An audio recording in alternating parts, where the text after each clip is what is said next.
अयोध्या का राजा दशरथ शादी होने के कई साल बाद भी बच्चों का ना होना देख बहुत दुखी होते थे। उनको उत्तराधिकारी ना होने की चिंता बहुत थी। वशिष्ठ महामुनि दशरथ राजा को ऐसे देख उनकी चिंता के कारण जानते हैं। राजा, महायज्ञ का आयोजन कीजिए, अब वो भगवान ही आपकी चिंता दूर कर देंगे। ये कहकर अगले ही दिन दशरथ राजा और वशिष्ठ मुनि मिलकर महायज्ञ का शुरुआत करते हैं। यज्ञ के दौरान एक शक्तिशाली आदमी प्रसाद लेकर उस यज्ञ की आग से बाहर आता है। इस प्रसाद को अपने 3 बीवियों में बांट दो। ये कहकर प्रसाद को दशरथ राजा के हाथ में देते हैं।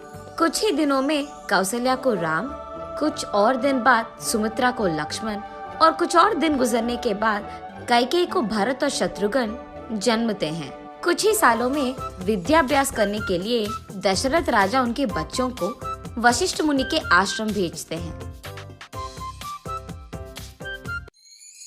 उनकी पढ़ाई के दौरान एक हादसा ऐसे हुआ था कि एक महायज्ञ को एक राक्षस रोकने की बहुत कोशिश कर रहा था।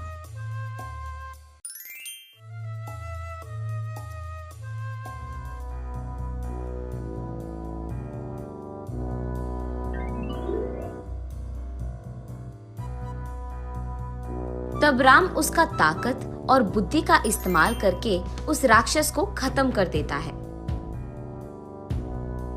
और यज्ञ के बीच कोई आपत्ति नहीं आने देता है।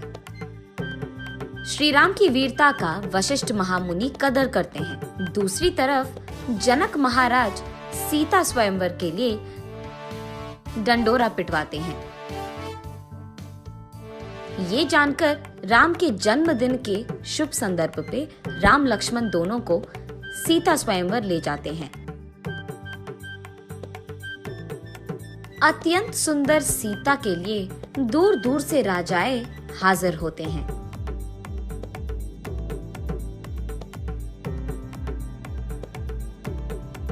वही मौजूद शिव धनुष को जो आदमी तोड़ता है, जनक महाराज कहते हैं कि वही आदमी सीता के पति बन पाएंगे।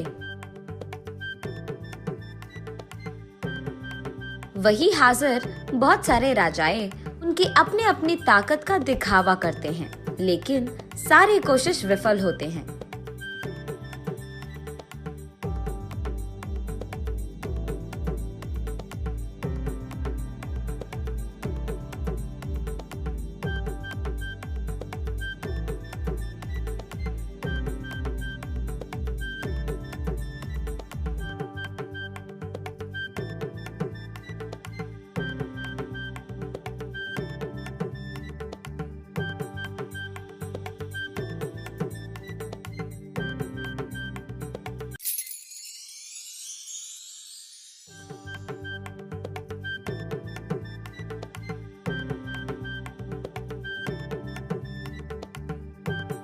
तब वशिष्ठ महामुनि के आदेश के अनुसार राम उस शिव धनुष को एक बड़ी ध्वनि से तोड़ देते हैं। तब जनक महाराज सभी के आशीर्वाद से राम और सीता की शादी धूमधाम से करवाते हैं।